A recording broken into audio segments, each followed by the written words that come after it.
শরীয়তের ফয়সালা মুসলমান যদি কোনো কুঁয়ারি লড়কে জেনা করে আর শরীয়তের যদি তাকে শাস্তি দেন, তাহলে নবী বলেছেন, আল্লাহ বলেন তাকে 100 কোড়া মারতে হবে রে মুসলমান, 100 কোড়া মারতে হইয়ারেনি।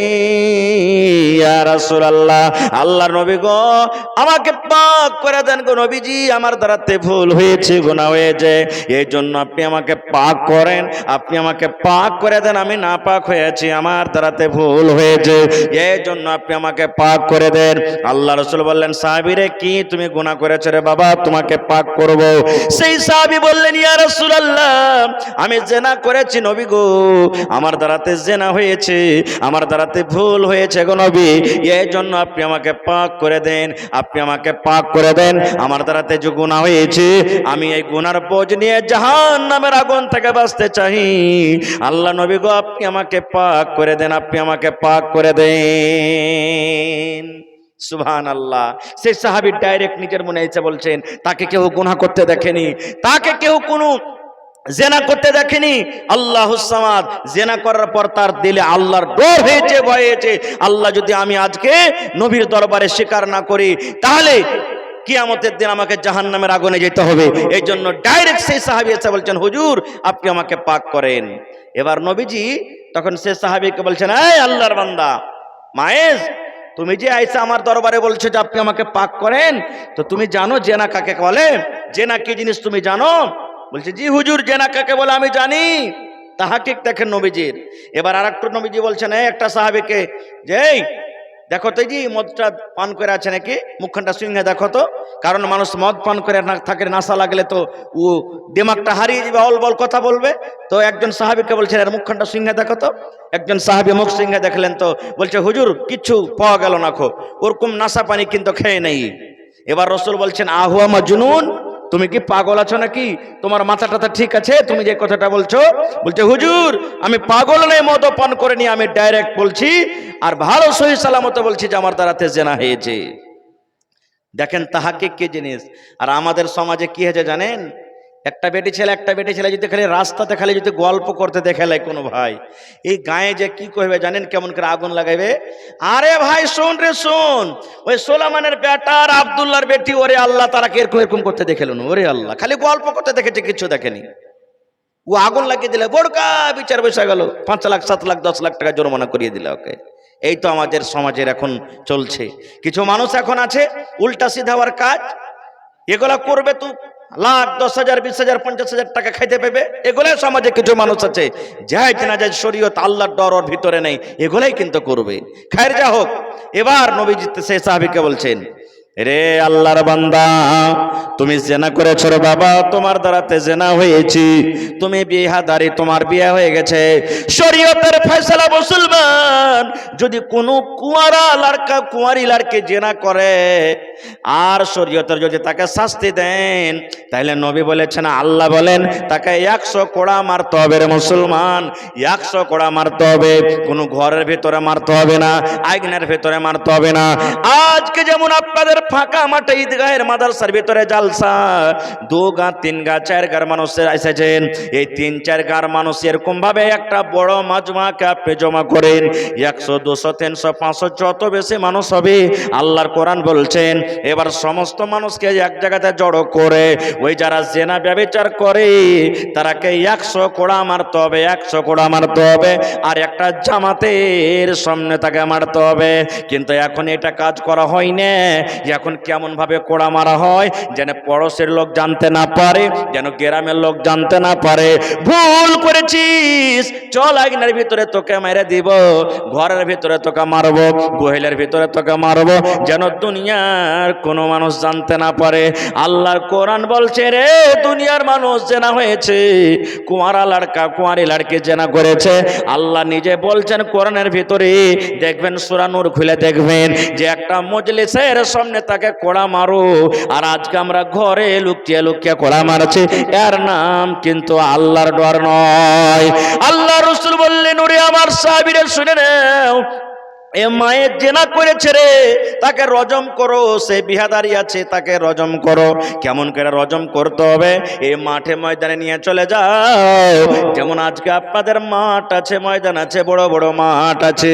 আল্লাহর নবী বললেন মায়েজকে তোমরা ওই ময়দানে নিয়ে চলে যাও, আর সবাই এখানে করে ঢাল নিয়ে নাও, সবাই একটা একটা করে পাথর নিয়ে নাও, এরকম ধরনের ঢাল পাথর নিয়ে নাও, আর দিয়ার করে মায়েজকে তোমরা মারো, মায়েজকে তোমরা মারো। কতক্ষণ মারো? ওরে সুবহানাল্লাহ, আল্লাহর বিধান দেখেন মুসলমান। এবার নবী বললেন মায়েজকে মারো, মায়েজকে মারো। কতক্ষণ মারো? যতক্ষণ পর্যন্ত মায়েজের জান না চলে যাবে, মায়ের যতক্ষণ মরে না যাবে, ততক্ষণ পর্যন্ত তোমরা মারতে থাকো। এই কিছুদিন আগে মোবাইলে আপনারা দেখে হইবেন এই 1-2 মাসের ঘটনা। এইদিকে একটা দেশ আছে, দেশটার নাম কি? সুবহানাল্লাহ। জেনা ব্যভিচার করেছিল, আর জেনা ব্যভিচার করার পরে আল্লাহু সামাদ স্বীকার করেছে, আর সবাই মিলে ওকে পাথর দিয়ে মেরে মেরে মেরে শেষ করে দিয়েছে, যেখানে ইসলামী হুকুমত আছে। আল্লাহু সামাদ কিছুদিন আগে আপনারা দেখেছেন। ভাই মুসলমান, এবার চলে গেলেন মজলিসে, এবার মায়েজকে ঢাল মারতে লাগলেন। আপনারা যেমন আজকে জালসা শুনতে এসেছেন, সাহাবায়ে কেরামের জামাত কিন্তু এক জায়গাতে হয়ে গেল। মায়েজকে ঢাল মারতে শুরু করলো, এমন থেকে কে পাথর মারে, ওমন থেকে কে ঢাল মারে। আর মায়েজ বলে আল্লাহ আল্লাহ আল্লাহ, কি হবে? আল্লাহ তুমি আমার গুনাহ মাফ করো। ঢাল মারছে, চোখ দিয়ে ঝরঝর ঝরঝর করে পানি ঝরছে, কিন্তু পালিয়ে যাই না। কেন পালিয়ে যাই না? আল্লাহ যদি আমি ঢাল থেকে পালিয়ে যাই, আর যদি ইট খাওয়া থেকে পালিয়ে যায়, পাথর খাওয়া থেকে পালিয়ে যায়, আল্লাহ জি তাহলে জাহান্নামের আগুন আমাকে পড়তে হবে। দুনিয়ার আযাব আল্লাহ সহ্য করতে পারবো, কিন্তু জাহান্নামের আযাব সহ্য করতে পারবো না। এই যখন পাথর মারতে মারতে মারতে মারতে, ওরে আল্লাহ, একজন সাহাবী এমন করে একটা উটের জাবড়া, এই যে দেখেন মানুষের জাবড়া আছে, গরু জানোয়ারের জাবড়া আছে, এই উটের জাবড়া নিয়ে এমন জোর করে তাকে মাথাতে একটা পাথর, একটা জোর করে আঘাত দিয়েছে।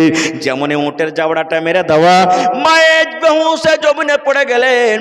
আর এরকম ভাবে সুন্দরভাবে একটা রক্ত এমন ভাবে সিসকি মারলো, যে একজন সাহাবের গায়ে কিন্তু রক্ত পড়ে গেল।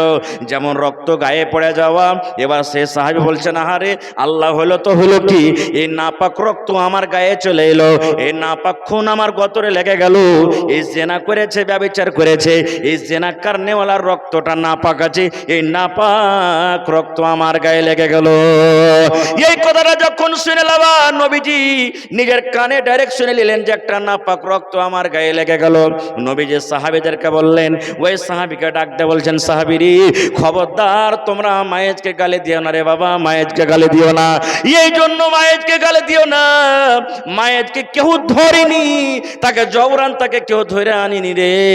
মায়ের জেনা করেছে, ব্যভিচার করেছে, মায়ের দ্বারাতে গুনাহ হয়েছে, পাপ হয়েছে। এবার গুনাহটাকে মাফ করার জন্য ডাইরেক্ট আমার দরবারে এসেছে। মায়ের জানে নবীর দরবারে যদি আমি স্বীকার করে নি, নবীর দরবারে যদি আমি ইকরার করে নি, আমাকে পাথর মেরে মেরে মেরে মেরে দুনিয়া থেকে শেষ করে দিবে। এতক্ষণে জানা সত্ত্বেও আল্লাহর ডরে, কবরের ডরে, আল্লাহর জাহান্নামের ডরে মায়েজ নিজে থেকে এসে ইকরার করেছে। এই জন্য খবরদার খবরদার, মায়েজকে তোমরা গালি দিও না। আমার সাহাবীরা শুনো, মায়ে যেমন ভাবে আল্লাহর দরবারে তওবা করেছে, মায়ে যেমন ভাবে আল্লাহর দরবারে তওবা করেছে, মায়ে যেমন ভাবে আল্লাহর দরবারে কান্দা কাটা তওবা করেছে, যদি মায়ের তওবা খানটা যদি ৭০টা এই মক্কার ভিতরে গুনাহগার পাপীদেরকে যদি বেঁটে দেওয়া হয়, তাহলে মায়ের তওবার কারণে এই ৭০টা পাপী গুনাহগারকে আল্লাহ রাব্বুল আমিন মাফ করে দেবেন। নারে তাকবীর। এর নাম হলো কি? আল্লাহর ডর। এর নাম হলো কি? আল্লাহর ভয়। এরকম ভাবে মুসলমানকে আল্লাহকে দেখে ডর করতে হবে, এরকম ভাবে মুসলমানকে দেখে আল্লাহকে দেখে ভয় করতে হবে। এর নাম হলো আল্লাহর ডর। আর একটা হাদিসের কথা বলি আপনাদের সামনে, আল্লাহকে দেখে কেমন করে ডরাইতে হবে। বুখারী শরীফের হাদিস। আপনারা শুন, মনিহারি গেছেন কোনোদিন? মনিহারি দেখেছেন? মনিহারি ঘাট আশা করছি মেলে লোক দেখেছেন নাকি? দেখবেন যদি কোনো মানুষ দেখে না থাকে, 200-400 টাকা খরচা হবে ভাই, যাবেন একদিন দেখে আসবেন। ওখানে লাঞ্চ দেখতে পাবেন, এলসিডি দেখতে পাবেন, বড় বড় লা দেখতে পাবেন। দেখবেন একটা খুব বড় সমুদ্র, এটা নদী। এবারে এই ধরেন এরকম এলসিটি, এপারে মনিহার আর ওপারে কি আছে সাহেবগঞ্জ, এপারে মানিহারি ওপারে কি আছে সাহেবগঞ্জ। আপনারা যারা গেছেন দেখেছেন। আল্লাহ রসুল বলেছেন এক জামানাতে ধরেন একটা লোক সাহেবগঞ্জ গেছে, মনে করেন একটা উদাহরণ দিচ্ছে আপনাকে, নদী পার হয়ে চলে গেছে। এবার ওর কাছে কিন্তু টাকা নাই, পকেটে 1 টাকাও নেই, বাড়ি আসবে কেমন করে? তো ওই গ্রামের সাহেবগঞ্জ গ্রামের একটা লোককে তখন যা বলছে, এরে ভাই আমি মুসাফির মানুষ, আমার কাছে টাকা পয়সা কিছু নেই, তো তুমি আমাকে 1000 টাকা দিবে না, 500 টাকা দিবে না? বলছে যে হ্যাঁ রে ভাই, তুমি যে টাকা আনতে এসেছো তো তোমাকে টাকা দিব, তোমার নাম কি, তোমাকে চিনি না জানি না, তুমি গাওয়া শাক খেলে এসো। কিন্তু ওই লোকটার কি গ্রামে কোনো গাওয়া আছে ভাই? তো চিনে না, কহকে জানে না, জানে না। বলছে ভাই রে, আমার গাওয়া সাক্ষী কেহ নাই, আমার গাওয়া সাক্ষী হলেন কে? এক জোরে বলেন, আমার গাওয়া কে? আল্লাহ। লোকটা কিন্তু ইমানদার ছিল, ছেড়ে দাও লাগে না, ঠিক আছে, লোকটা ইমানদার ছিল, এবার মেনে নিলে। এবার তখন ওই লোকটা বলছে আচ্ছা ভাই তুমি গাওয়া তো আনতে পারলে না, কোনো গ্যারান্টার নিয়ে এসো। গ্যারান্টার তো বুঝেন, গ্যারান্টার তো নিয়ে এসো। ব্যাংকে যখন আপনি খাতা বলবেন 2-4-6 মাস আগের একটা খাতাধারের গ্যারান্টার চাহে, চাহে কি চাহে না? বা কোন বিচার পঞ্চায়েতে আপনি বসলেন, একটা গ্যারান্টার, এই যার জামিন কে হবে, গ্যারান্টার কে হবে, নিয়ে এসো তোমরা। কেন? টাকা যদি দিতে না পারে তো কে দিবে? গ্যারান্টার দিবে, এই জন্য না গ্যারান্টার করে ভাই। তো বলছে তুমি একটা গ্যারান্টার নিয়ে এসো, তাহলে তোমাকে টাকা দিব। বলছে এই ভাই আমার গাওয়া সাক্ষ্য নাই, তো গ্যারান্টার কোথায় পাবে? গ্রামে তো আমি কাউকে চিনি না, আমাকে কেউ চেনে না, তো আমার গ্যারান্টার হলেন কে? জোরে বলেন, একটু মুখ খুলে বলেন কে? আল্লাহ। টাকাটা দিয়ে দিলে। কবে দিবে ভাই? বলছে ভাই রে আজকে হলো বৃহস্পতিবারের দিন, শনিবারের দিন ঠিক বেলা 10টার সময়তে বা 12টার সময়তে যেটা লঞ্চ আসছে সাহেবগঞ্জ, ওইটাতে তোমাকে আমি পৌঁছে দেবো। এসে দিয়ে দিলেন টাকা। এই লোকটা বাড়ি চলে এলেন। বাড়ি আসার পর ঠিক শনিবারের দিন টাকা 1000 টাকা নিয়ে এবার ঘাট চলে গেছে, কারণ ওকে টাইম দিয়েছে ভাই তুমি ঘাটে চলে আসিও, 12টার টাইমে যেটা এলসিটি লাগছে সাহেবগঞ্জের ঘাটে, ওই এলসিটিতে আমি আসবো, এসে তোমাকে দিয়ে দেবো। সুবহানাল্লাহ। দৌড়াইতে দৌড়াইতে যদি আসছে, 10টাতে এলসিটি খুলছে, এই 10টা 5-এ পৌঁছলো, এলসিটি তার ছুটে গেল। এবার এলসিটি যখন ছুটে গেল, 12টাতে পৌঁছতে পারবে ভাই ঘাটে? ওপারে পৌঁছতে পারবে 12টাতে? পারবে না খো। এবার লোকটা মনে মনে বলছেন আল্লাহ কি করব, আল্লাহ কি করব, আল্লাহ জি তুমি কোন বুদ্ধি দাও। আমি ওয়াদা করেছি শনিবারের দিন 12টার সময় আমি তাকে টাকা দিয়ে দেব, আর 12টার সময় তো আমি ওকে সাহেবগঞ্জ ঘাটে ডেকেছি। আল্লাহ এখন আমার এলসিটি ছুটে গেল, কেমন করে আমি ওই পার যাব, কেমন করে তাকে টাকা দিব? আল্লাহ জি কি করব, কি করব? এবার লোকটা ভাবা চিন্তা করে বলছেন, আল্লাহ নবী বলেছেন, ওই লোকটা মনে মনে বলছেন আল্লাহ ওই লোকটা গাওয়া চেয়েছিল, কিন্তু আল্লাহ দুনিয়ার গাওয়া কাউকে দিতে পারেনি, তোমাকে আমি গাওয়া দিয়েছি। আল্লাহ জি গ্যারান্টার চেয়েছিল, দুনিয়ার কোনো মানুষকে আমি গ্যারান্টার খুঁজে পাইনি, আল্লাহ তোমাকে আমি গ্যারান্টার করেছি। এই জন্য আল্লাহ তুমি তার ব্যবস্থা করে দাও। আল্লাহ তুমি জামানতদার হয়েছ, আল্লাহ তুমি গ্যারান্টার হয়েছ। আল্লাহ আমার পক্ষ থেকে দয়া করে ওই লোকটাকে তুমি সহি সালামতে টাকা পৌঁছিয়ে দাও। কেমন করে টাকা পৌঁছাবে? নবী বলেছেন লোকটা চলে গেল বাঁশবাগানে। বাঁশবাগানে যাওয়ার পর একটা চুঙ্গা কাটলো। চুঙ্গা বুঝেন না? চুঙ্গা বুঝেন? মাছ মারেননি আপনার এলাকাতে? চুঙ্গাতে লাগিয়েছি ভাই, বাইমের মাছ খুব মেরেছেন নাকি? সুবহানাল্লাহ। চোঙ্গাতে একটা চোঙ্গা বানা হলো, লোকটা একটা চোঙ্গা বানিয়ে নিলেন। এবার 1000 টাকা যেটা টাকা ধার নিয়েছিল, ওই টাকাটা সুন্দর করে পান্নিতে কাপড়ে বেড় দিয়ে চোঙ্গার ভিতরে ভরে দিলেন। আল্লাহ রসুল বলছেন চোঙ্গাকে সুন্দর করে জাম করে দেওয়া হলো। এবার চোঙ্গাটা নিয়ে বিসমিল্লাহ বলে সমুদ্রে চালিয়ে দিলেন। আর চালিয়ে দেওয়া বলছে আল্লাহ তুমি হলে গ্যারান্টার, আমি যদি টাকা না দিতে পারলে আল্লাহ তোমাকে দিতে হবে, এটা তোমার পরে আমার বিশ্বাস আছে, আল্লাহ তোমার পরে আমার ভরসা আছে আল্লাহ, কারণ আমি যদি তার সময় মতন টাকা না দিতে পারি এটা আমাকে মুনাফিক বলা হবে, আর মুনাফিকের ঠিকানা হলো জাহান্নাম।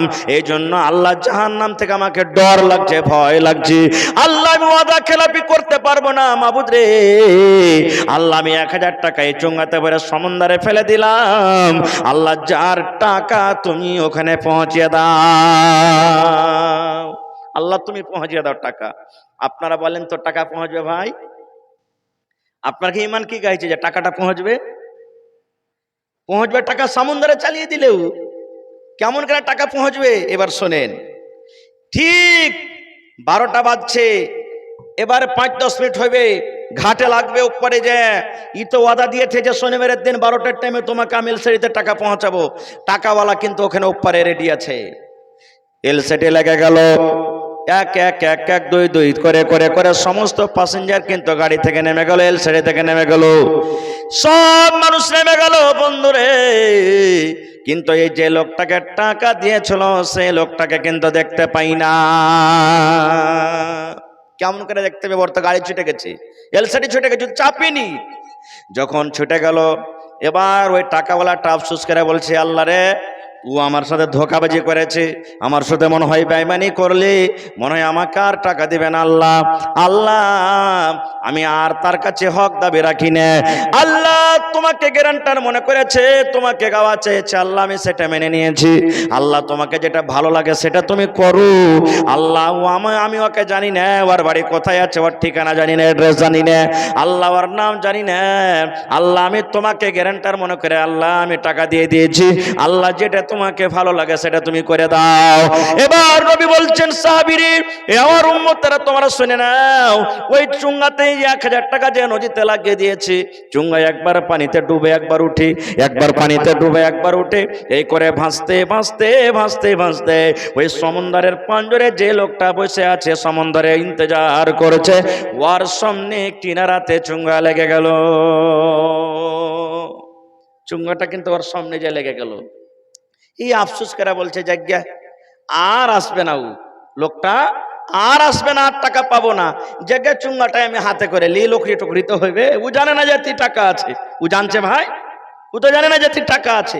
ও লোকরি মনে করে জায়গা পায় না, পারে না, খালি হাত কি কে যাবো, চুঙ্গিটা লিয়ে আর আমি চলে যাই বাড়ি। চুঙ্গি যখন উঠালছে তখন কইছে, হারে ভারী ভারী কেনে লাগছে, ব্যাপার কি? জাম করা আছে, তো ব্যাপারটা কি? আল্লাহ রাসূল বলেছেন, এবার লোকটা যখন চুঙ্গাটা বাড়ি নিয়ে চলে গেল, যেমনি চুঙ্গাটাকে ফেলে দেওয়া হলো, ওরে সুবহানাল্লাহ, ওই চুঙ্গার মধ্যে টাকা আছে আর একটা চিঠি লেখা আছে। এবার যখন চিঠিটা যখন খুলেছে, এবার চিঠিতে লেখা আছে, ভাই হে, আজকে 12টার টাইমে আমি এলসিডিতে তোমাকে টাকা দেওয়ার ওয়াদা করেছিলাম রে ভাই, কিন্তু একটু সময়ের জন্য এলসিডি ছুটে যাওয়ার কারণে আমি ধরতে পারলাম না। এই জন্য ভাই আমি চুঙ্গাতে ভরে তোমার যেটা আমানত, তোমার যেটা টাকা আছে সেটা আমি সমুদ্রে ফাঁসিয়ে দিলাম। কারণ আমার তোমার গ্যারান্টার হলেন আল্লাহ। আল্লাহর পরে আমার ভয় আছে, ডর আছে, বিশ্বাস আছে। আল্লাহ রাব্বুল আলামিন যদি গ্যারান্টার করেছি, আল্লাহ রাব্বুল আলামিন নিশ্চয়ই তোমার টাকা তোমার কাছে পৌঁছে দেবে। লোকটা টাকা পেয়ে খুবই খুশি।